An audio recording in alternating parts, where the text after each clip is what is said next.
Schengen, c'est un traité, Schengen, c'est quelque chose qui date de 1985 dans son concept, qui a été mis en œuvre en 95. Au début, il y avait 5 pays dedans. Aujourd'hui, il y en a plus de 20. Tout le monde sait en Europe que ça marche pas bien.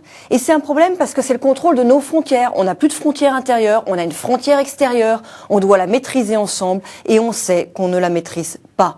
On a par exemple un problème qui est très identifié aujourd'hui sur la frontière entre la Grèce et la Turquie. On a beaucoup de clandestins qui passent tous les ans entre la Grèce et la Turquie. Et après, ils comparent les systèmes sociaux, ils comparent les systèmes de droit d'asile, et ils viennent d'où? Ils viennent très souvent en France. En France, on a 57 000 personnes qui demandent le droit d'asile. Alors attendez, Nicolas Sarkozy n'a pas attendu la campagne pour réaliser le problème.